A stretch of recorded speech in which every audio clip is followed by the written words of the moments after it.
nation. Oh, hell yeah. This is Dubs OT. Can't wait. With John Dickinson. Hey, JD, what you up to, sugar? Long time no talk to. On KNBR 104.5 and 6.8. Streaming live at KNBR.com and on the KNBR app. That's good. Oh, Brandon. 5 of 7 on threes. He's got 23. Yeah, this is that feel-good night where everybody just gets to pad stats. Get Pat Spencer into the game.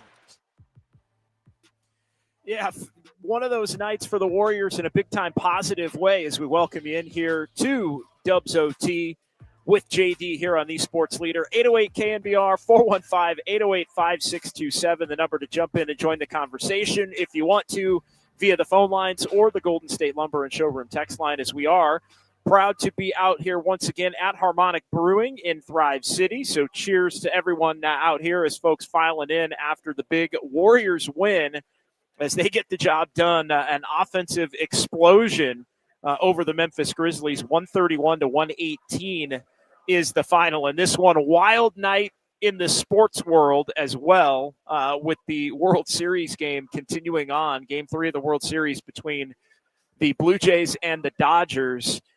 Moving deep into the night, incredibly, a game that started about 2 hours prior to the Warriors game against the Grizzlies, and they are still going at this hour in the bottom of the 12th inning at last check. So 808 KNBR, we're here to react to Warriors basketball as the Warriors improve their record to 3-1 on the season.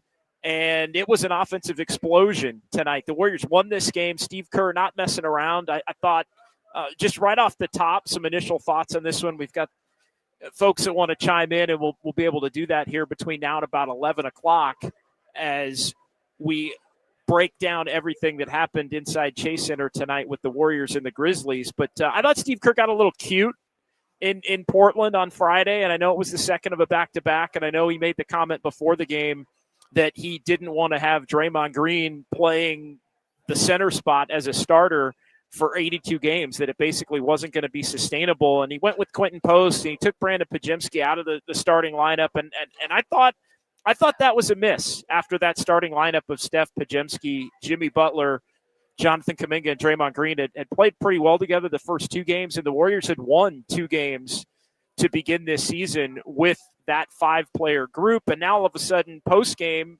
Friday up in Portland, Steve Kerr's fielding questions about Pajemski's early struggles because he's played really poorly at that point through the first 3 games of the season, and it kind of gotten progressively worse for Pod. So what does Steve Kerr do? And I thought the Warriors looked refreshed at the beginning of the game tonight as well. They look like a team that had a couple of days off in between their last game and the back-to-back. And so they were fresh and spry and energetic and hitting their shots impressively so. But Pods goes back into the starting lineup. They go back to the lineup that worked for them in those first couple of games with Steph, Pajemski,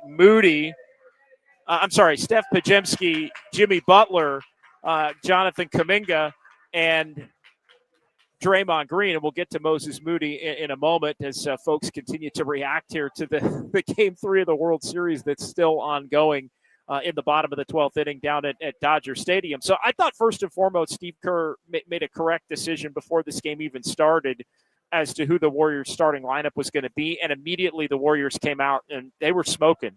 Up 7-0. They were 5 of 6 from 3 in the first 6 minutes and had 25 points on the board. Steph Curry knocking down a couple of threes. Pajemski hit a couple of threes. Draymond Green was everywhere in the first 6 minutes of the game, just dishing out assists, 8 assists for Draymond in the early going of that one with the Warriors. 6 of the 8 assists. The Warriors had 8. Draymond had 6. And then it was a 10-point lead for the Dubs middle of the quarter. And then one of the themes, at least early in this one, was the Warriors bench not playing very well, and we'll get to a couple of key players off the Warriors bench, one in particular who did play well in this game tonight. But you look at it, and it was a battle of, hey, that starting group did really well, and then the bench group did not.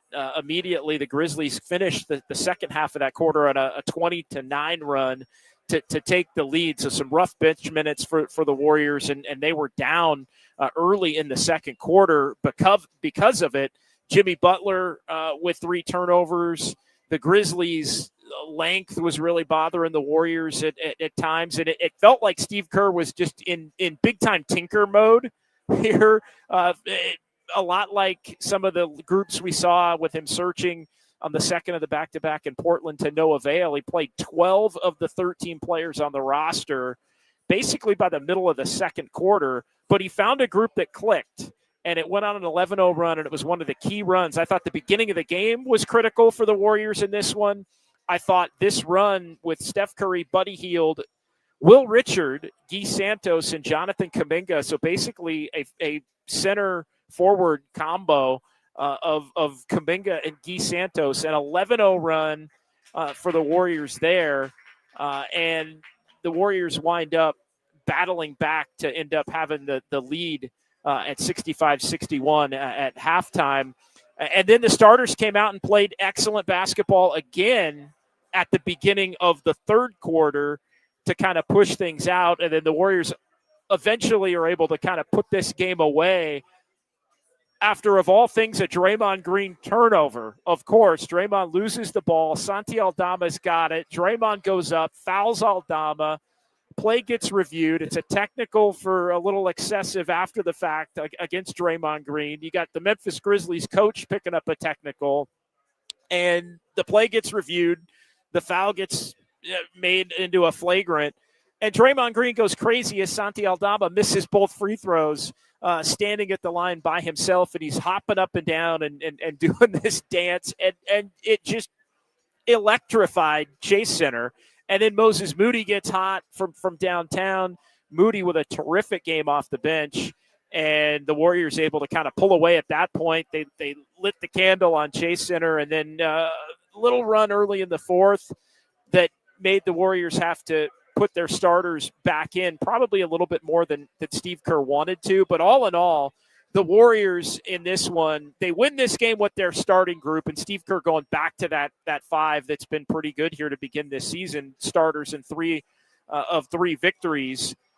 They won this game with the 3-point shot in a big-time way, 19 of 43 from 3-point range, and they win this game with balanced scoring from the young players. Go figure, Jonathan Kuminga ends up high man tonight. He got a little opportunity to stay in the game down the stretch there, and Kuminga was able to kind of pad his stats a little bit at the end. He ends up game high 25. He's running pick and rolls for dunks. He's driving for dunks.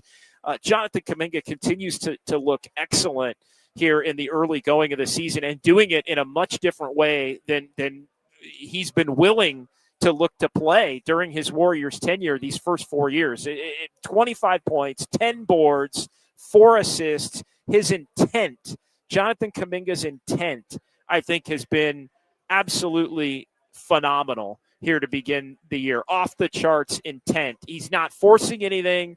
He's looking to make passes, and he's aggressively using his athleticism to rebound. Jonathan Kuminga has been on point here to begin this season in this role. And we'll see, it's really providing. I mean, he looks like a player that you're not trading at all at this point. And it's not even, and it's because he's accepting the fact that he can be this kind of turbocharged role player type, and finding a way to finally, after all these years, complement some of the other Warriors' better players in a different way. So Kuminga continues to be off the charts.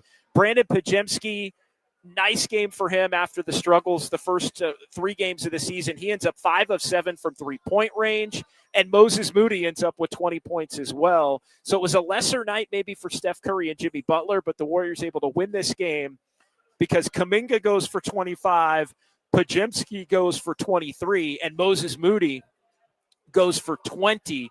And all in all, it winds up being a relatively comfortable 131-118 victory in a game where the Warriors see Jimmy Butler play 31. You probably would have rather had it be around 28. Steph play 30, probably around 27, 28 is where you'd want it. for Steph, and then Draymond Green able to limit his minutes to that 28-minute range because he ended up fouling out with about seven or so minutes to go in this one. So a lot to get to. 808 KNBR, 415-808-5627. Let's get to the phone lines here as we begin with Drew Down joining us here on the Sports Leader. Hey, Drew Down. What's up? Good evening, JD. Man, I'm picking up everything you're putting down, brother. A great game from the big three tonight. Steph, Dre. Oh wait, I'm talking about JK, Moody, Pajemski. 68 points from three young players who Kerr hates and can't develop.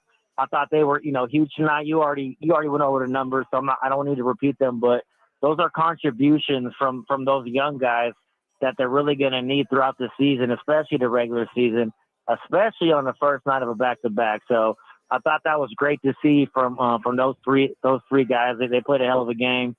There's still some concerns with the team. Not going to get not going to get too into that, but great win. Draymond Green is hilarious. That crowd was crazy, man. I watched that back when he was doing his riding the pony at the free throw line, and that crowd was that crowd ate it up. So that was hilarious. Yeah, it's a big win. First night of a back-to-back. And, they got Al Horford coming back tomorrow. Steph and Jimmy played maybe a little bit more than you might have wanted to, but got the dub, and let's see if we can get that win tomorrow, man. Thanks, JD. Night. Yeah, appreciate it, Drew Down. Good stuff there. 808 KNBR, 415-808-5627, Golden State Lumber and Showroom text line. Warriors win at 131-118 over the Memphis Grizzlies to improve to 3-1 on the season. And look, the Warriors – schedule-wise, with the 5 games in the first 8 nights, I mean, that's no picnic, especially for a veteran team. So to be able to get the first 2, I think we talked on Friday night about the potential for that game to maybe be more problematic than people would have thought against a young and athletic Portland Trailblazers team. But I think the other part of the equation here, too, is, and this was discussed a lot pregame, was the fact that the Grizzlies are kind of similar in their style of play than Portland, to Portland, but a little bit of a different, I think, conversation tonight as you look at the Warriors being at home in this one and the Warriors being more rested in this one. And, yeah, Draymond Green, absolutely hilarious. I mean, just hopping and skipping and, yeah, riding the pony, as Drew Down says, that absolutely lit up Chase Center in that moment when the game was not necessarily hanging in the balance, but the Warriors were looking for a run to try and put the game away. And that, always the Warriors looking for different motivation and different things to fuel them. And Draymond Green gave the folks inside Chase Center something to get excited about, and the Warriors were able to use that energy to get on a run that basically put the game away. I mean, Moody got fouled on a 3, then Moody hit another 3. I mean, Moses Moody from three-point range, just spectacular in this one. He ends up 5 for 7. Steve Kerr talked about Moody needing to knock the rust off in Portland, and it looked like he did knock the rust off in his first game of the year in Portland. Comes back, excellent offensive game. And look, Moses Moody, when he can knock down those open shots, he's going to get them in the context of the Warriors offense. When he has the ability to do that, it's game-changing for the Golden State Warriors, given the fact that it just opens everything up for so many others eventually if teams have to get out on a guy like Moses Moody. So 808 KNBR, 415-808-5627. That is the number to jump in and join the conversation. The best YouTube chat in sports. We got the fine folks rolling in here to the YouTube chat, and folks continuing to react to the World Series game, which is ongoing now to the bottom of the 13th inning between the Dodgers and the Blue Jays. And it does kind of feel like this game might be the series, as much as it's only going to be a 2-1 lead for whoever winds up prevailing in this game tonight down at Dodger Stadium. So we'll try to provide the folks that are listening and aren't necessarily keeping tabs on the phone or via the television with updates on that as we continue here from Harmonic Brewing in Thrive City. But many opportunities gone by for the Jays, and I've had the game on my phone here for basically the whole night. I've had the game on my phone. It's been a multi-screen night, to be sure, with Monday Night Football, and obviously we're here talking Warriors and everything that went on and is continuing to go on at Dodger Stadium now as they go to the bottom of the 13th. San Jose Jazz fan 8, I'm looking here at the YouTube chat. Why didn't Kerr put Pat on Cam? I think Pat has the scouting report. Yeah, Pat Spencer was the lone Warriors player that didn't play in the first half among the 13 active players. They did get a little time going up against each other in mop-up time as the game came to an end there, and it was fully decided, and both teams had essentially cleared the benches as the Warriors were going to win the game there. So they got a little head-to-head time going up against each other there. So Steve Kerr did put Pat on Cam. And you're right, San Jose. I think Pat does, without question, have the scouting report. So 808 KNBR, real optimistic night for the Warriors. First of the back-to-back, and I think everybody would agree the tougher of the two games tomorrow with the Warriors hosting the Clippers, and that's going to be a later start, 8 p.m. start on NBC and Peacock tomorrow.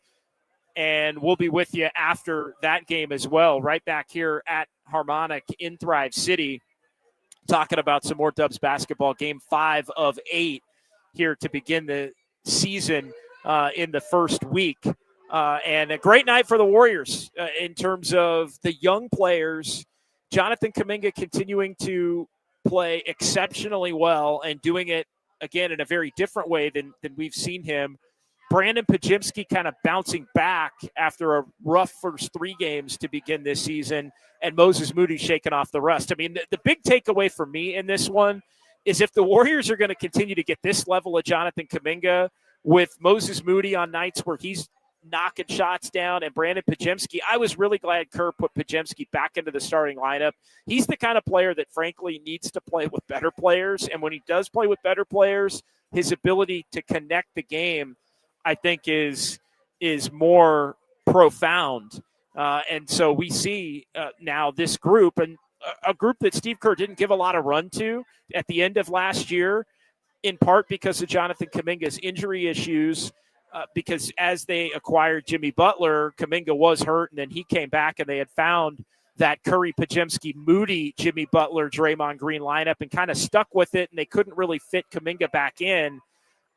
I think this lineup can work and can be effective if Jonathan Kuminga is going to play the way that he has. And again, to me, it's more about style over substance.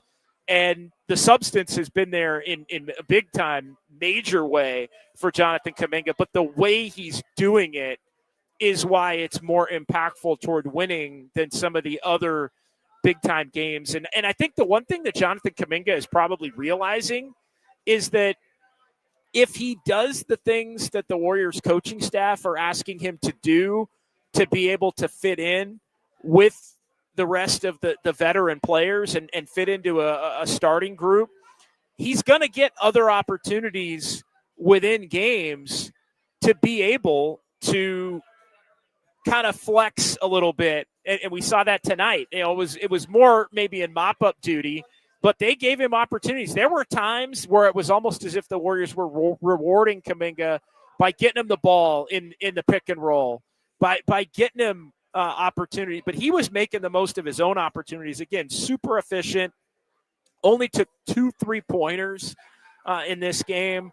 The rebounding on point. And again, he's just much more of a willing passer. There are multiple plays in the game tonight where you just look at Jonathan Kuminga, and there are plays where he would put his head down and he would look to drive before and look to try to get fouled or look to hit a pull-up. And now he just will take like a quick dribble in, maybe get the defender on his back, look and see who's open, and just keep it moving. And that's how you lead to having the ball hopping. And there was one time he kicked it to Moses Moody, and Moody hit a wide open 3. I mean, it's just he is, as Steve Kerr has pointed out, seeing the game so much better. But I think more than just seeing it better, he's slowing himself down, I think, to have a little bit more of a team-oriented mindset. And I think that's why he's been able to be so effective. And again, as I put out on social media, Kuminga deserves all the credit for what he's been able to do, because he's the guy who's made the shift. And again, unlocking that level of player is something that can really be a game changer, I think, for the Warriors moving forward. Irwin Kwong, he's got the Jimmy Butler drive to the paint and draw defenders to kick to the open shooter down. He's gotten a lot better at that, without a doubt. He's gotten better at that. It's much more patient. It's much less erratic than we would see. But again, before, I don't think he was doing it looking to pass. I think before he was doing it looking to score, looking to get fouled, that kind of thing. To me, it's mindset as much as seeing the game. I think that's what it really boils down to here. Brandon Podziemski takes a lot of flack, and I think he at times has earned it based on the unbridled confidence that he has in his own game. And he was a big topic of discussion before the game in the pregame press conference as to, what's going on with Brandon. And Steve had said that he thinks he's pressing and he's trying too hard to be great.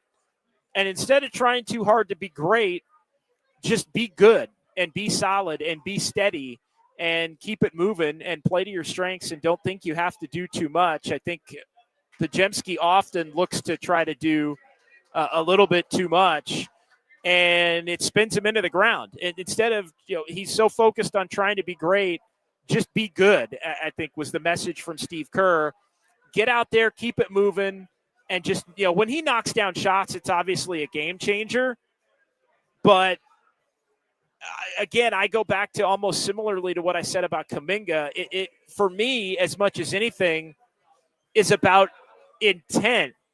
And Brandon Podziemski's intent is more, I felt like, looking to try to just less is more, basically. A less is more type of approach for Brandon Podziemski in this one, as we keep everybody updated. The Dodgers with the bases loaded at the bottom of the 13th here, and Freddie Freeman at the plate, and a 1-0 count, and now a fly out to the warning track. I'm a little bit ahead here of the folks at Harmonic, so there's going to be a positive reaction here because it's going to be a fly out. Here's come the cheers. It's good to be. It looked like it might have been a walk-off grand slam for Freddie Freeman. In case there was any doubt as to who the Bay is rooting for in this World Series, and of course there wasn't a doubt. But yeah, that one, everybody's heart, I think, moved to their throat as Freddie Freeman lofted a fly ball to deep center field and wound up being an out at the warning track. Just got under it, as Robert Brown says. Yes, he did. Irwin Kwong, Nostradamus, JD. Mike Val, we hear you, Harmonic. Yeah, that was fun. Like I said, I've had the game on my phone, and I think my phone speed is a little bit faster than the speed in the building here. So I knew that one. It was fun to kind of watch that, knowing what was happening, while also watching everybody kind of freak out and panic at the fact that it may have been a game-winning hit for the Dodgers. So 808 KNBR 415-808-5627. Let's go ahead and take a quick timeout here. We'll reset on the other side. We'll get to the YouTube chat as well. Our first installment of Kyle's Clicks is we're going to go a little bit shorter here tonight because of the back-to-back potentially, but we'll try to keep this thing rolling all the way up until 11 o'clock here as the Warriors get the job done. They win over the Grizzlies 131-118 right here on the Sports Leader.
live from downtown. Hurry, way downtown.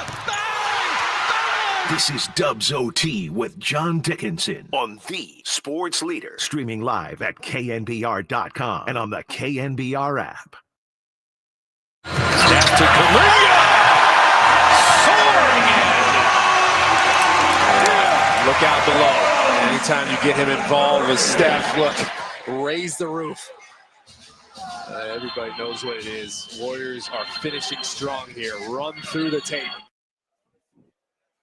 NBC Sports Bay Area there with the call. We welcome you back. It's Dubs OT with JD here on the Sports Leader. 808 KNBR, the number, 415-808-5627 to jump in and join the conversation. Warriors win 131-118 over the Memphis Grizzlies. That was the play that reminded me.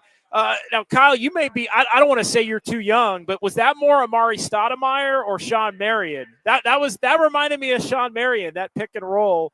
It was part Amari Stoudemire. I think it was part Sean Marion. The pick and roll that the Warriors ran there, and Kuminga got it going. I mean, Stoudemire was thunderous, kind of like I think JK's a little more thunderous or dynamic than Marion going to the hoop. Kuminga had a little floater that kind of reminded me a little bit of Sean Marion tonight as well. A little in the paint, little floater for a couple. But that pick and roll down the stretch there, that reminded me of Steve Nash to Amari Stoudemire, or Steve Nash to Sean Marion in the heyday of those Suns teams that were really good. But yeah, Jonathan Kuminga ends up 25 in this one to lead all scorers. A plus 15, and the Warriors win this one again by 13, 131-118. And the starting lineup was really the positive forces in this one, plus Moses Moody off the Warrior bench. Kuminga goes for 25, Podziemski goes for 23, and then Moses Moody and Jimmy Butler each with 20, Steph Curry 16, and the Warriors are 3-1 on this young season. We're also continuing to keep everybody updated on what's going on in Game 3 of the World Series, with the Blue Jays batting right now in the top of the 14th. Yes, you heard me right. The Blue Jays are up in the top of the 14th with 2 out in a 5-5 tie, one of the all-time great World Series games ongoing right now down at Dodger Stadium. So let's get to a couple of text messages, and then we'll do our first installment of Kyle's Clicks here. Let's go. 831, JK looks more comfortable this season. I don't know how they got him to buy in. Maybe it was just the security of knowing that he's going to get $45, $46 million the next couple of years. But I've said this a couple of times here the last week. Clearly there was a conversation between Steve Kerr and Jonathan Kuminga, and it was a very clear, hey, this is what you got to do. This is what we need you to do. And if you do this, everything's going to be great for you, either with the Warriors moving forward or with another team, because at a very minimum, you're going to be increasing your trade value if that winds up being the path in which the Warriors go. But again, right now, that's not even a part of the equation. If he's playing at the level that he's playing at, those trades are probably going to wind up being off the table. But whatever it is, it has hit home with Jonathan Kuminga. It has hit home with JK that, hey, you're going to get paid if you continue to do the little things at a greater rate than if you go out there and try to be a guy that's going to be, dominant with the basketball in his hands and looking to score and basically treating yourself like you have to be a number one option. However they got to that point, there's clearly been a buy-in. And he's been much more focused on passing, much more focused on rebounding, and much more focused on bringing energy on the defensive end. And then the offense is kind of get it where you can. And I think that's led to this perfect storm of Kuminga doing it in ways that we just haven't seen him do over the course of his career to this point. I mean, he looks like a completely different player than we've seen. And in doing so, it's kind of the less is more thing, right? It's try to do less in terms of scoring attempt to do more in terms of everything else, and it makes you a much more productive player top to bottom, and that in turn winds up being, something that makes you look more comfortable. And then once you figure out that role, it becomes easy. 650 giving Kuminga props for bouncing back after back-to-back turnovers as well. Yeah, look, it's not necessarily always going to be perfect, but for no player it is. So yeah, Kuminga showing that bounce back ability, but how impressive on the front end of a back-to-back. We talked about it, after the game against Portland. Do the Warriors have young players that can kind of carry them on nights where the starters don't have it? Steph and Jimmy had enough, and Draymond for sure. All the big three, the big three in terms of the OGs had much more tonight than they did in Portland. But tonight is one of those nights where, if you can get that from those guys on some of those other nights, now then you're cooking, right? But so they show they've got it in them. But to me, it still is much more about them being complementary type players to the regulars. It happens when the regulars' presence on the court allows for it to happen. So I think that's important here moving forward. One other quick text, then we'll get to Kyle's clicks. 650, Jimmy got in Kuminga's head in a good way. JK, let's see, 707, this was the other one I wanted to get to. Kuminga's in the zone and showing out like the baller he is. And then another one here from the 424, did Horford not play tonight so he can play tomorrow against the Clippers? That's exactly what happened. Horford's not going to play in any back-to-backs this season. And so the Warriors are going to kind of pick which of the two matchups they think is better for Horford to sit out versus play. And with all the size of the Clippers, they want to have Horford to kind of battle with Zubats and some of the bigger players that the Clippers have. So 808 KNBR, 415-808-5627. Let's get to our first installment of Kyle's Clicks here on the Sports Leader. JD, who do you think will get a rest from tomorrow's game? That via Robert Brown. I don't think anybody's going to get a rest tomorrow for the Warriors. Maybe a GP2, but I think I think Steph played, 30? Draymond played 28. Jimmy played 31. Hell, it looked like Jimmy was going to play 38 or 39 in the first half. I think Jimmy played 19 in the first half. He was on pace to play 37 or 38. And so that's not exactly where you want to keep it. I think they would have loved to have kept Steph about 27. He ended up 30. But no, I think, and tomorrow, mind you, is a national television game with NBC and Peacock having the game tomorrow. So the league still kind of has those unwritten but actually written rules about some of the marquee games and not resting stars. So if the Warriors were going to do anything in terms of planned rest for any of the veteran players, they would have done it tonight, and they did it with Horford, who they've stated a bunch is going to be somebody that's playing in 0 back-to-backs. They're going to kind of pick one of the two games, and we saw it was the second game of the Portland back-to-back with Denver, and it was the first game of the back-to-back with the Grizzlies and then the Clippers tomorrow. So they're definitely going to have him available to kind of battle with Zubats. But yeah, I don't think this early in the season, although it is, Robert, a fifth in, it is a 5-8, but the Warriors typically this early in the season don't look to make those kinds of moves as it relates to resting guys. Now, we've seen him do it middle of November. We've seen him start to do it. And if you remember last year, there was a game in San Antonio that the Warriors kind of chased right around Thanksgiving, and they didn't get it. And Steve Kerr said, hey, I probably should have, we were thinking about resting Curry in that game. And then it kind of started their tailspin last year. So I don't think we're far away from the Warriors starting to plan rest for some of the veterans. But I think, and everybody's about to get a good scare here, but it was caught at the wall. It's a long out. It's another one of those. I wasn't going to spoil it. I promise I won't spoil it. I'm a little ahead. Looked like Will Smith had hit it out, but caught at the wall. 1 out in the bottom of the 14th down at Dodger Stadium. Yeah, a lot of wow. Yeah, I'm about pitch or so. Yeah, I'd say about 3/4 of a pitch.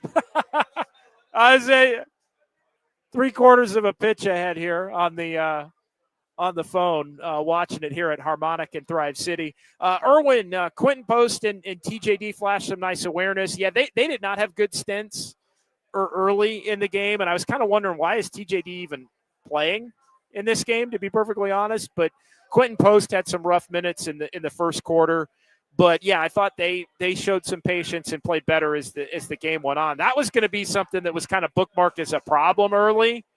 Irwin Kwong, JD can get some free beers with his feed. Thanks, Irwin. No, I appreciate that. Yeah, no, I'm not going to play spoiler, but yeah, it's again one of the all-time great. Ian J, I don't think they have enough quality bigs. Took the words right out of my mouth.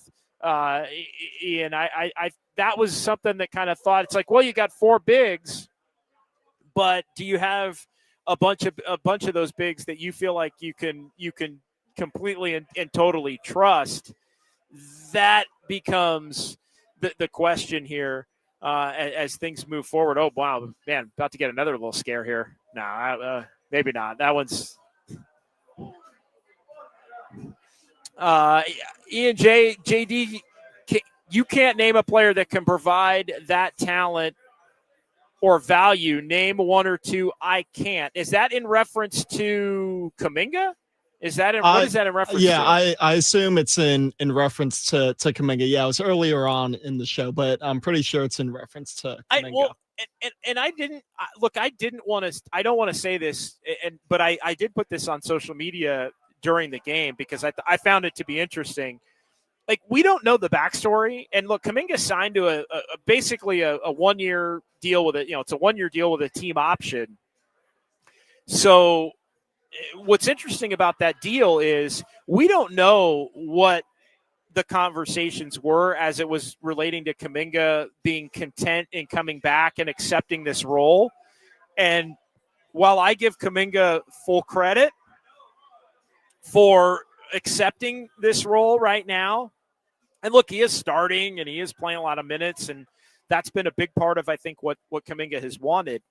But as much as I give Kuminga all the credit for showing that willingness to play the way he's played, we don't know that he truly wants this to be his role for the next 2+ years, or if he's doing it with the hope and maybe an underlying understanding that the Warriors are going to trade him or rip up the deal, as Aaron Turner said, and maybe give him a bigger, longer-term deal in this offseason, because the Warriors can do that. The Warriors could go to Kuminga in the offseason and say, hey, we'll sign you to this if you are willing, we'll opt out of the option if you're willing to sign for this, and basically have that agreed to in principle before you do the opt-out.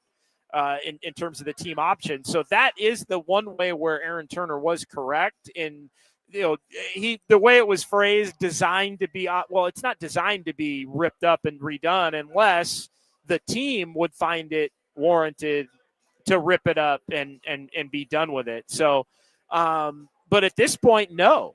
I mean, if Kuminga's going to, I've used the term turbocharged role player a lot, because that's basically what I think of it as. With Kuminga, it's do the things that help a team win while also then potentially, being able to be on some nights somebody that's going to get to do it a little bit more the way that he's wanted to do it throughout the course of his career. So this is definitely new territory for Jonathan Kuminga. Let's continue on here. Kyle's Clicks, 808 KNBR. What are the Grizzlies doing? Are they even a playoff team, says Fozzie. Fosse, I think they're anywhere between 7th and maybe 11th in the West. I mean, I think if they're healthy, which they never are with Ja and Jaren Jackson Jr., I think they could maybe be as high as 7 or 8. But they feel like a play-in team to me. Although San Antonio was a team that I would have thought would have been a play-in team this year, and they look like maybe Wemby's just going to take over the league and they're going to be like the 2 seed. I mean, that's what it looks like through the first week of the season. We'll see if that ultimately holds up or does not hold up. But I think the Grizzlies are, they lost Desmond Bane. I say lost. They traded him to Orlando. So I think if they still had Desmond Bane, he was their insurance against John Morant missing a bunch of games. Jaren Jackson Jr. historically misses a ton of games. So I think if they have those two, they feel like they have the potential to be a 7 to 7, 8, 9, type of a team that can get into the playoffs. I think that's pretty much where their ceiling is capped at this point. But if those guys get hurt, then I think the Grizzlies very quickly could find themselves down in that bottom 5 of the West with Sacramento and Phoenix and Utah and potentially the Pelicans, I think, are possibly the other team in that mix. Portland, I think, is a team that could be in that mix, although I like Portland. Just kind of clicking around here and looking, I mean, Portland, they went into L.A. tonight and handled their business. I mean, and again, no Luka in that one, but they didn't let Austin Reeves go for 50, 10, and 10, although Reeves did have 41 again tonight. But Portland beat them 122 to 108 down in L.A. So I kind of like Portland as a team that's going to be in that play-in mix, but so that could have the potential to move the Grizzlies farther down the pecking order. Diggum 117 in the YouTube chat. Memphis is a softer team without. Yeah, they're softer. I mean, they haven't had Dylan Brooks in a few years. They're a softer team without Desmond Bane too. I mean, Desmond Bane was a terrific physical, two-way guard, and now he's playing for the Orlando Magic. So yeah, Memphis, I think, didn't want to pay some of the salaries that they had agreed to this point. Let's continue on here. A couple of more here. Gene, our buddy Gene McIntyre, Pod's game can't be predicated on starts versus coming off the bench, taking upset. I would agree with that, Gene, but I'm seeing a pretty clear-cut line here, and I'm with you on principle, right? You can't say that about, but I just think he's better when he plays with better players. His game is suited to playing with better players. Is it a fair thing to say in comparison to other players on the roster? No, it's not. But I also, and I will openly say that, but I also think your job in terms of managing a team and managing a rotation is to be able to figure out the best ways to put your players in position to succeed. And I think, Podziemski, I'm not sure. And look, D'Anthony Melton's going to come back at some point. I think they got to continue to roll with this starting group that they have right now with Steph, Podziemski, Jimmy, Kuminga, and Draymond. I think that group has potential to continue to work. So to me, it's that group. And then Moody is the other guy that I would consider, but I don't like Moody in the Podziemski spot. I don't like Moody in the Podziemski spot. I know a lot of people do. A lot of people want Moody starting. I don't like Moody at the 2. I like Moody more as a 3 or a 4 in terms of offensively. He's really truly a 3. If he's out there, then Jimmy, I think, moves to the 4. The reality is you need both of them. But I think Moody is better suited to be a bench player than Podziemski is. And I think Moody can be a bench player. We saw it tonight. I mean, Moody can be a bench player who comes in, he defends, and he knocks down open shots. Like that. Podziemski, I don't know.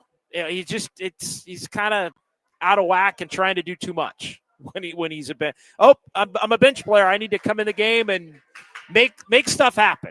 And then that's where his game gets out of whack because he doesn't need to try to make stuff happen.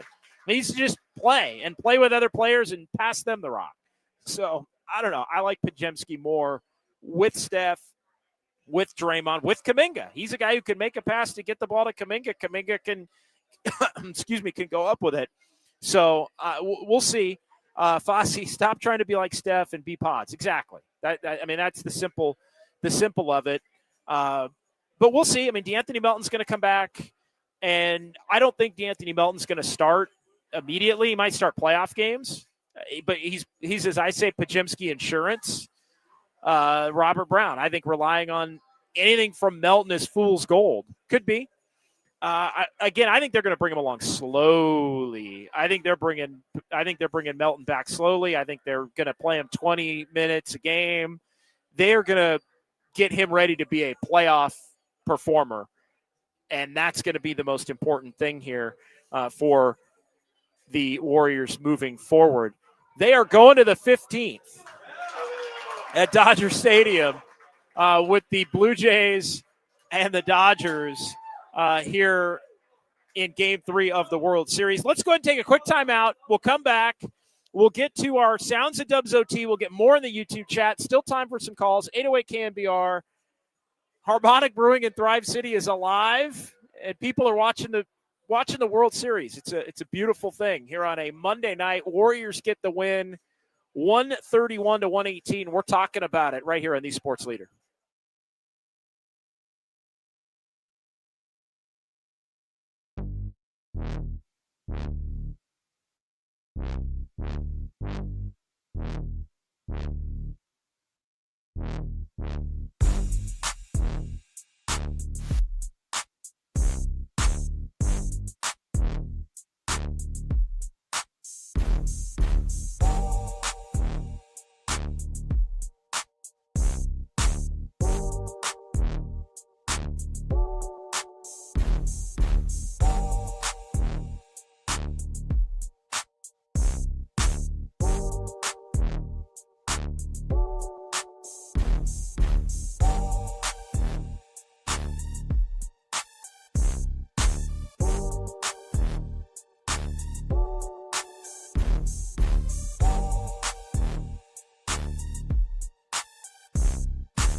KNBR presents the sounds of Dubs OT. I can see the headline now. Kerr says Warriors better without Curry. No class, no balls. I want to get my joy back. I'm happy here, off the court. Now here's John Dickinson. All right, rolling along here. Warriors win 131-118. It's a pleasure to be out at Harmonic at Thrive City. Cheers to everyone out here watching a little late-night World Series baseball after the Dubs get the win over the Grizzlies, 131-118, the final. Blue Jays and the Dodgers into the top of the 15th inning, tied at 5-5. Let's get to our sounds of Dubs OT as the Warriors improve to 3-1 on the season, and we'll get it going here as we often do. Actually, you know what? Let's switch it up a little bit here tonight, Kyle. What do you say? You want to switch it up? Let's switch it up. Oh, yeah. And start with Steph Curry. Let's start with Steph Curry tonight. I like to typically start with Steve Kerr, but we had a lot of Steve Kerr on Friday night. Hell, we only had Steve Kerr on Friday night. We only had Steve Kerr on Friday night up in Portland. So let's hear from Steph, and Steph addressing the play of the Warriors' young guys tonight, and it was a big night for Jonathan Kuminga, who ends up with 25, Brandon Pajemski, 23, Moses Moody, 20. That is 68 points for those three young players that are potentially so pivotal to the Warriors' regular season success over the long haul. Here's Steph talking about the contributions of the young guys. It's huge. Like, it's you got me, Draymond, Jimmy, trying to be the anchors. But when you have JK playing the way he has to start the year, BP starting to, figure out his spots and his confidence and keeping, things simple. Now that you got Mo back, you got another guy that can space the floor, knock down shots. Will coming in, changing the game defensively for us, cutting off the ball. Like, everybody has value, and we need everybody to contribute on a night-to-night basis. And if it's not your night, stat-wise, like whether you play 2 minutes, 10 minutes, 20 minutes, whatever it is, come with the right energy because we feed off of it. Yeah, come with the right energy, and I think Kuminga deserves, again, the most credit for that because he's been the player that's been the most productive with Moody being out and Pajemski struggling really before tonight. Pajemski, I do think, comes with the right energy. I think Moody usually comes with the right energy. I think Pajemski, his game gets off the mark a little bit from time to time. Moody sometimes just doesn't hit shots like he did in Portland, and his game looks all out of whack when he doesn't hit shots. The right energy and intent, though, I think is mostly a Kuminga-specific thing, and he's been 4 for 4 in that department, and it's really helped this Warriors team earn these wins, these first 4 games of the season, in 3 of the 4 victories. So continuing on here, let's hear another Steph as he talks here about different contributors on different nights being able to lead a team over the course of a long 82-game season. Yeah, you want to have moments where guys feel good. I think let's keep it real. It's a human nature. Sacrifice and selflessness are great, and every team needs to have that. But to your point, you want to have moments where different guys shine, where it's not forced either. Like, there should be a natural energy where everybody comes out and, like I said, does the little things, comes with the right energy on the court. And over the course of the season, everybody will be rewarded with the spotlight, where it looks good on the stat sheet. But to your point, we'll be able to win through that process as well. So you got to talk it, you got to live it, and believe that over the course of 82, everybody's going to, prove their value on our team. Yeah, Steph there hitting I think a key point as, young guys need the stat sheet to be filled up every once in a while. And Kuminga got to do that tonight. Pajemski got to do that. And, I mean, you look at it, it really set the table, I think, for everybody. But it also furthers the buy-in when guys are able to score a little bit and have the stat sheet look as good as the stat sheet did for Kuminga and Pods and Moody, right? You need those games. It needs to happen as a reward. But to Steph's point, it needs to happen naturally and in the context of winning. And when you're winning, consistently, you're going to have a lot of nights where you look at different heroes on different nights, and everybody gets the credit and the platitudes and all of those kinds of things. Let's continue on here from Steph. We'll move to the head coach of the Warriors, Steve Kerr, and he played a lot of lineups tonight, maybe even some exotic lineups tonight. That was a question in the postgame press conference that got Steph his ears perked up a little bit. You can check out that Q&A on our KNBR socials as well. We got the great Austin Scott cutting that up here on the Sports Leader. But let's hear Steve Kerr talking about all of the different contributors tonight and the Warriors' depth being on full display. It gives everybody confidence, and it also gives everyone kind of a stake, in what we're trying to do. And it's my favorite thing is when we can get 10, 12 guys contributing to a win. Every night's different, but when everybody feels really engaged and important, there's a spirit that's captured within the team. And I think this group has a real chance to do that. We've got such good guys, and we've got so much depth, so many people who can play. So this was a great example of that tonight. It truly was. And again, a night that I feel like the young guys really needed to be able to put on the stat sheet in terms of, contributions. Because we talked about it on Friday night. Can the young guys carry the Warriors when the old guys don't have it on a night? And, that the answer on a night like Friday is, maybe not. But, and I don't know that tonight answers that question, as we were talking about a little bit earlier.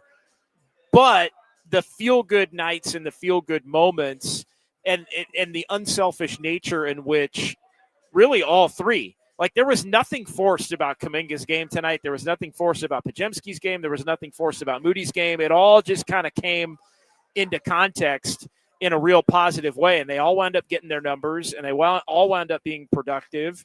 And they all wound up helping this team get a win that they really needed. Let's hear another one. Brandon Podziemski was a big topic of discussion the last few days, especially after the Portland game, as he struggled to begin the year. Before tonight, Steve Kerr talking about Podziemski having a bounce back and really his first truly quality positive output of this 25-26 campaign. Well, I mean, it helped that he knocked down the first shot of the game, and but he just looked like the guy we saw all training camp and all last year, or the second half of last year once he got it going. And so, yeah, it's a great night for Brandon. He and Moses knocking down 10 threes combined. That was really impressive and fun to watch. And we feel like we've got a lot of weapons, a lot of depth. I mean, you guys haven't even asked me about JK at 25 and 10 boards, 4 assists. I thought he was fantastic. So a lot of guys really played well tonight.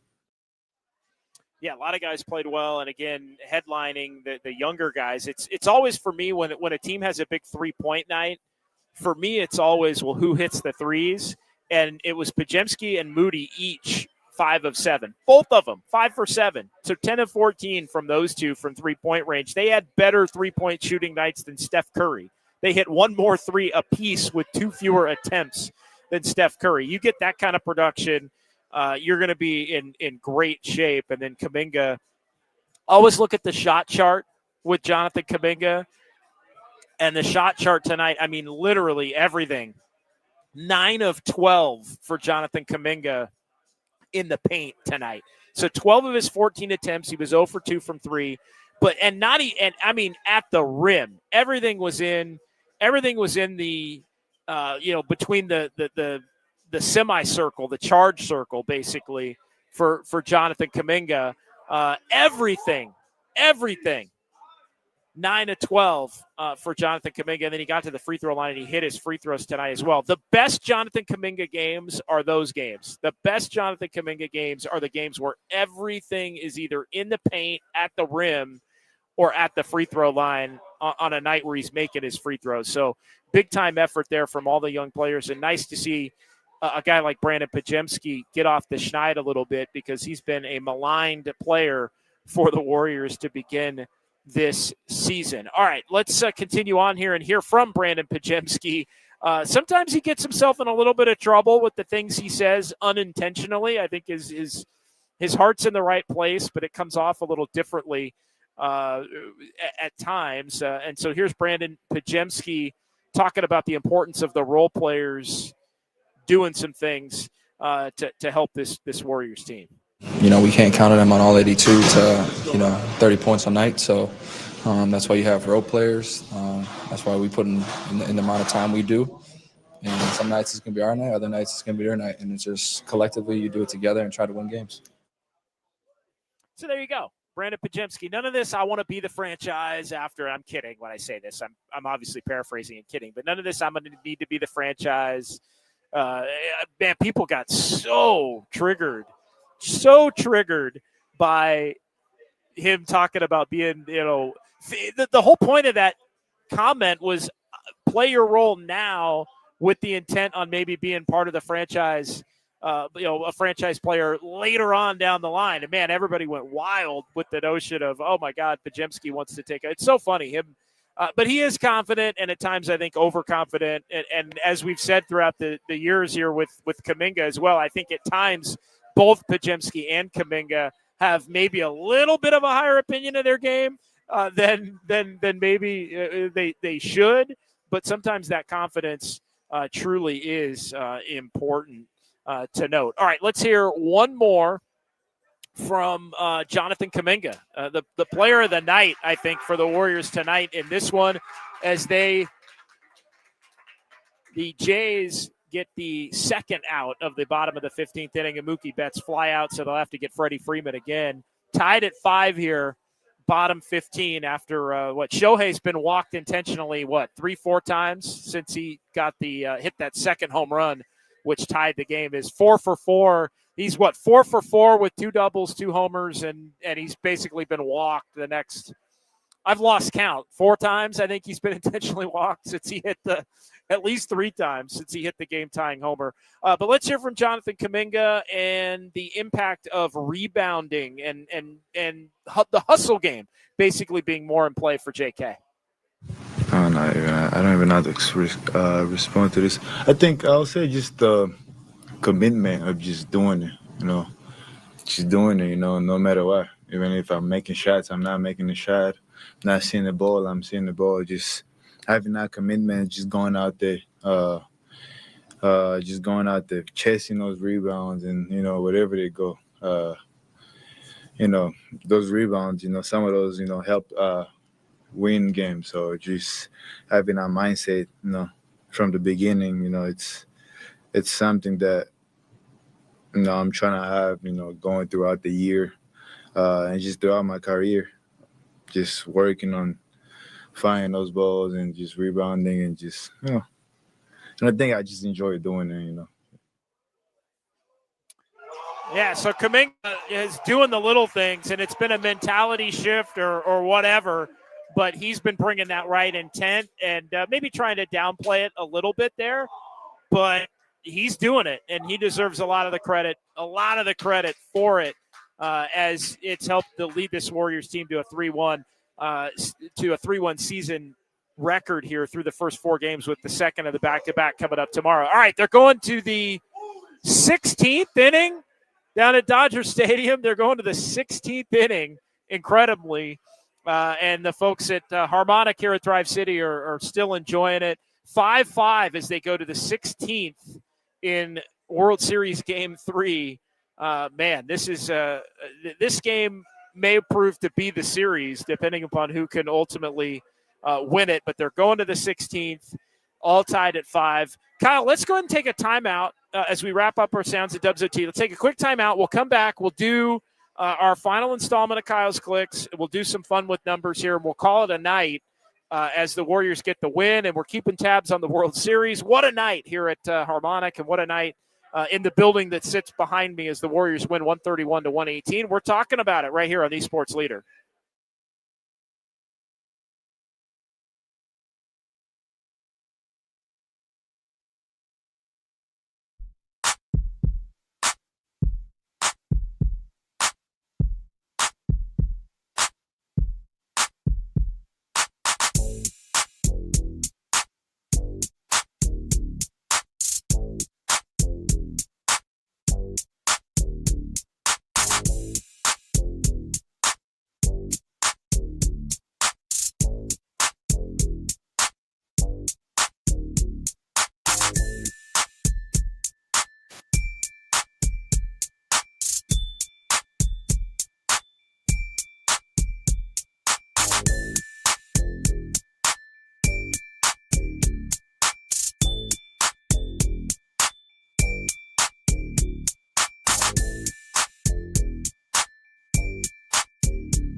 Dub Nation, this is the real and inside story on Warriors basketball. Dubs OT with John Dickinson continues. Streaming live at twitch.tv/thesportsleader. Jetsky drawing traffic. Moody's spacing out. Moses, what a night. He's got 18. Moses Moody saying, I'm going to make them pay if they keep leaving me open. John Morant just cheated off on him. He was ready. Warriors win it 131-118 over the Memphis Grizzlies, first of the back-to-back for Golden State, as they will take on the Clippers tomorrow, and we will be all over it after that ball game right back here at Harmonic in Thrive City as the Warriors improve to 3-1, and we're hanging out, and a lot of people are hanging out. Why? Well, they're watching the end of Game 3 of the World Series, which is ongoing. It started about 2 hours before the Warriors and the Grizzlies, and it has been rolling for about 90 minutes after the Warriors and the Grizzlies, and they are going to the bottom, 2 outs in the top of the, 16th inning now down at Dodger Stadium as the Jays and the Dodgers are tied at 5. So, Kyle, let's get to you want to do Kyle's clicks first, or do you want to do fun with numbers first? It's up to you. It's your call, man. Let's do some clicks here. Let's do some Kyle's clicks, the best YouTube chat in sports. I wasn't sure we were going to make it to 11 o'clock tonight, considering the back-to-back. But as Kyle Haar in our San Francisco studios knows, every time I say that, we end up going way longer. Every time I say, I think we're going to go short tonight. Those are like that's like the worst thing I could say to Kyle, because that's when Kyle knows, it's probably going to be a 2-hour show tonight, right? What do you think happens first? This World Series game ends or the Dubs OT live stream ends? I think at this point, it's a coin flip. It might be Dubs OT, honestly, at this point, which is insane considering everything. And they are going to the bottom now of the 16th inning in a 5-5 tie. And man, the Jays bats have gone completely quiet here as the extra innings have waned on. The Dodgers with more chances here to try and close out this Game 3. All right, let's get to Kyle's clicks. What do we got here, Kyle? Rich Ray, looks like the unthinkable Kerr trade line has flipped. Kuminga now fits with Jimmy as a starter. Yeah, and we really didn't know. It had to be Kuminga at the 4. Again, I hate to go back to the pre-Jimmy Butler discussion points, but Kuminga, I wasn't as convinced that the Jimmy, Kuminga, Draymond group couldn't work. It just, to me, depends more on who the other two players are on the floor with them. But we just didn't see enough of it. The only game we really saw it was last year's that game in LA in early April, where the Warriors were able to get the win against the Lakers. That was really the only time that group would. Remember, Podziemski played great in that game.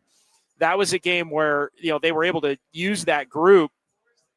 They were able to use that group against the Lakers and have it be effective, but they never really used it against other teams very often. And then they were playing so well with that starting group that had Moody in it with Podziemski and Steph and Jimmy and Draymond that they kind of moved on from that point. So I think we're seeing that those two can play together, and I think that's a positive thing, and that starting lineup has been effective. And that starting lineup tonight won them the game.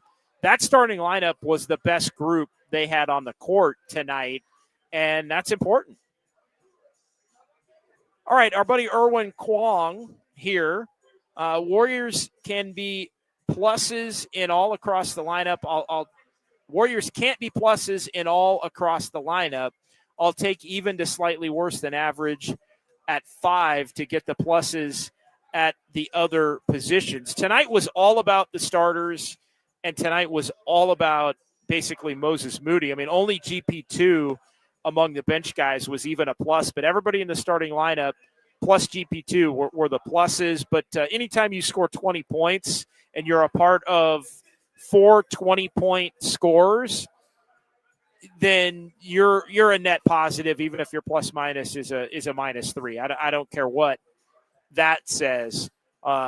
In that, Robert Brown, Cedric Coward was finally stopped by a team which happened to be the Warriors. Yeah, what a start he's been off to.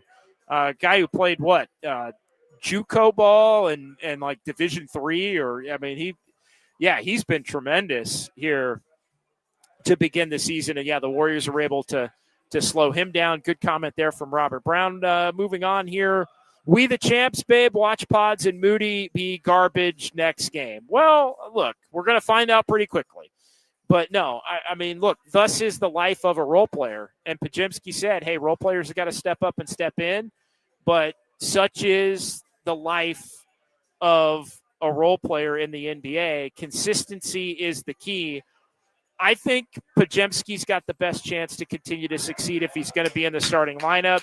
Moody is somebody that I actually thought seeing Moody play well coming off the bench was important, because Moody's somebody that I think you're not changing the starting lineup in terms of the front line right now, because Kuminga's playing so well with Jimmy Butler. Obviously, I hated that big lineup that they played in Portland. I'm not going to lie. I hated it. I hated that lineup with Jimmy at the 2 and another center in there. I get it. You don't want Draymond to be at the 5, but that was a whiff.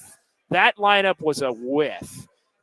You got to play Kuminga at the 4 if he's going to play with Draymond and Jimmy. Like, that has a better shot than playing Kuminga at the 3 with Jimmy at the 2. Like, that ain't it. Now, can you play Horford as the 5? Now, that's a little different conversation. If Horford's the 5, maybe you can play or close some games potentially with that group, as we saw against Denver, and it was impactful. But we shall see. We're going to get a quick look, we the champs. We're going to get a quick look with the Warriors back at it tomorrow against the LA Clippers. All right, let's get another couple of more here. What do we got, Kyle? Kyle, did you freeze on me? Will Richard is always in the right place at the right time. Got to give Will Richard a nod. Dig on 117. I can't believe we made it to this point without talking about Will Richard. But yeah, Will Richard has gone from somebody that Steve Kerr said that he didn't think he was going to be able to play at all 3 weeks ago to somebody that Steve Kerr feels comfortable enough throwing in any game, in any moment. And Will Richard was part of that group that helped the Warriors extend the lead in the game before halftime. Impressive stuff from Will Richard. And yeah, the trust is growing. Bennett Roth, hey, what do you know? Now Steve Kerr can develop young players. Yeah. I mean, look, Kuminga has, as maligned as Kuminga has sometimes been, even on this show, as maligned as he's been, it's not like Kuminga has not been a productive player for the Warriors for lengthy stretches. He has been. Moses Moody's developed. Pajemski's been, Pajemski is farther along at this stage of his career than Kuminga or Moody were at this stage of their respective careers. So, yeah, that's a little bit of a myth, and I think some of it is determined by, say, the expectations of what you think these players, need to be at this point. So, Bennett, great comment there, as everybody here at Harmonic's about to get a little bit of a scare, but it's going to be okay. It's going to be okay. It's going to be okay. They're going to the 17th at Dodger Stadium in the World Series, a game that is tied at 5-5 apiece. Drew down Steve Tinker. Yeah, Tinker. He was Tinker today. No question about it. I didn't love it, but then he found that group.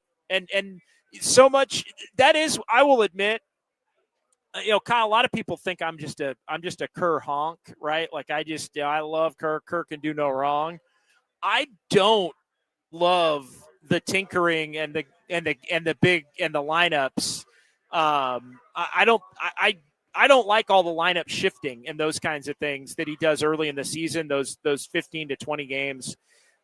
thing, and that came up in the pregame as well. So a couple of more here, and then we'll call it a night out at Harmonic Brewing in Thrive City. San Jose Jazz fan, 8.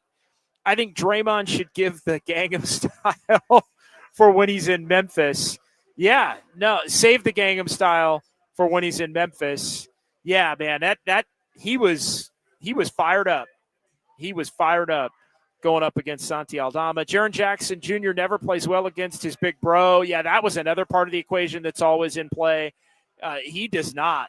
Draymond has him in the right spot to be sure. All right, Payne, appreciate you for chiming in on that one. TG, Pat Spencer could be the MVP of the league this year. Screw Wemby. How is that not the comment of the night, Kyle? You must have a real good comment of the night if that's not the comment of the night. All right, what do we got? Comment of the night. OT comment of the night. Mike Val, leave the chat up. If you cut out early, Kyle and JD, we might be here for a while. Yeah, we should leave the chat up tonight. We are going to wrap the show up here at Harmonic, and incredibly, we're going to get 90 minutes out of this thing in the World Series game. It doesn't look like is going to be over. In fact, it will not be, because the Jays are about to come up here in the 17th. Fosse, great job covering the World Series and our own Dubs OT. We're all watching it. I mean, everybody's watching it. You can't not comment on it or pretend like it's not happening. It's what everybody's watching here at Harmonic. It's what everybody's talking about. It's the biggest thing going on globally right now, and it's fun to kind of be a part of it as we stay in our Dubs lane here on the Sports Leader after the Warriors get the big win. So, yeah, appreciate all those comments. Maybe we will leave the chat up. Maybe we'll just do a JD cam at Harmonic until they kick us all out of here, even after we end the show. But let's finish up here with some fun with numbers. Kyle, what do you say? This is Dubs OT with JD. Time now for fun. I'm a fun guy. With numbers. No, I'm just having fun. On KNBR 104.5 and 680. Streaming live on KNBR.com and the KNBR app. All right, Warriors are 3-1, 2-0 at home. They won their third straight overall against the Grizzlies and seventh straight at Chase Center against the Grizzlies. Back-to-backs now. Warriors 2-0 in the first game. We'll see how they do in the second game, as they are 0-1, dropping that game in Portland on Friday night. So the Clippers tomorrow at Chase with the 8 o'clock start time, and we'll be right back at Harmonic. Jonathan Kuminga leading the way with 25 points. 4 Warriors with 20 or more for the first time since March of last season. Who were the 4 that did it in March? It was Steph, it was Buddy, it was Moody, and who was the 4th, Kyle Haar, on March the 10th? Who was the 4th 20-point scorer Quinn Post on that night? I'm going to give you Gary Payton II. Wow. Gary Payton II, incredibly.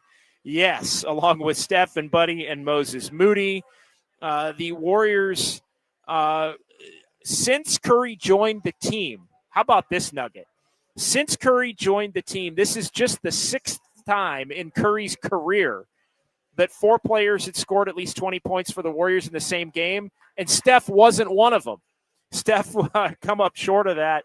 So just the 6th time that's happened. Warriors shot 53%, making at least 50% of their field goal attempts for the 3rd time in 4 games for the Dubs. Kuminga, game high 25, 10 boards, 11th career double-double, 6th 20-point, 10-board game for Kuminga. He had 4 assists and a block. Pajemski with 23, Jimmy with 25 and 5 for the 160th time, and Moses Moody, 20 off the bench, 11th career 20-point game, and the 4th time Moses Moody scored 20 in a game off the bench. Kyle Haar, appreciate you, my man. Let's close it up on that note here at Harmonic, because we're going to be right back at it again tomorrow. But final thought to you, my friend, before we thank everybody and get the heck on out of here. Yeah, good to see the young kids do their thing. Shout out to Ryan McCarthy, but big shout out to Dan Dunn, who's probably going to be here for another 5 hours in 1050 doing the World Series game.